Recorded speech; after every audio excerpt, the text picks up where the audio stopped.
afternoon. Our topic is how digital camera work. I'm Carmen, this is Ethan and Johnny.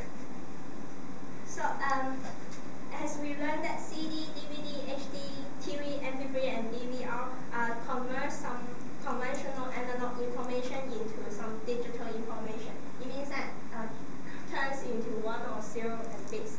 And the digital camera is one of these most remarkable change. As we didn't learn much digital camera in our lecture, so we decided to decide it as our topic. So the conventional camera is a chemical and mechanical process, and there are a series of lenses that focus lights to create an image of a scene, and you don't even need electronic to operate the conventional camera.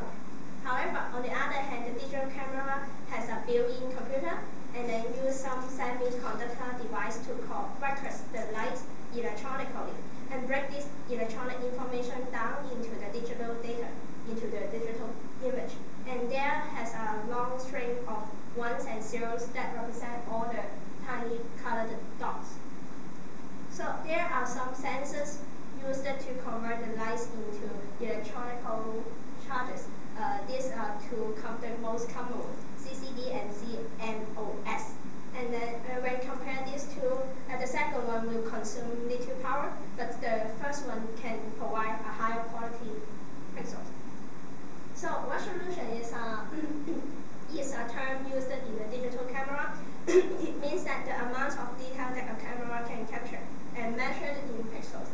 And the more pixels a camera has, it means that you will have a higher quality, can capture larger and better pictures. So these are some typical resolutions. For example, 256 times 256, the quality will be lower. If the number is larger, then it means that the quality is better. Yeah, and I will try to introduce several types of method. That's how the camera capture the colors. And we all know that the lights can break down into 3 primary colors, that is red, blue, and green. And one method is try to filtrate the color and break down it into 3 colors and record it. And the second one is to spread it into 3 colors by a medium with it. And it will direct the light to different sensors, and different sensors will get the record and finally combine in one. And the third one is to add a rotator in front of the sensor and break the sensors into several parts so that it can record 3 primary lights and finally it can get into the single picture. But as the sensor need to be very large, so it is not practical for the handheld camera. Yeah, let me talk about the last method to capture the color, and this is the most common one we use in the small camera that we use nowadays. The method is called color filter array. It is a method to break up the sensor into a variety of red, blue, and green pixels. And as you see in the picture, we have more green spaces than the sum of red and blue spaces. It is because for human eyes, we interpret green colors more than the other two. So it is a method, to cheat our eye that the picture is the true color, but actually it is not. And the most common pattern of filters is called Bayer filter pattern. I will talk about it later. Yeah. Just as I said before, it is the Bayer filter.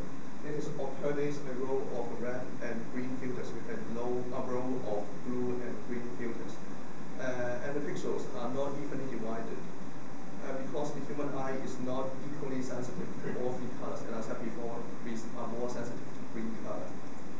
So these Bayer filter can cheat our eyes to perceive as a true color. And what is the advantages of this method? It needs just one sensor compared to the previous method. We need at least 3 sensors. Recorded at the same moment, so it is smaller, cheaper, and useful in a wider variety of situations. And it is the most economical and practical way to take photos.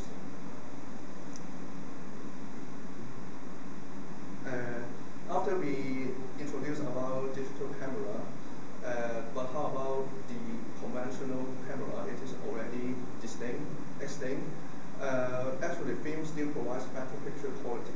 Digital cameras have not completely replaced conventional cameras because, as I said before, digital camera just break the color into digital data, but film actually provide the fully color collected from the light.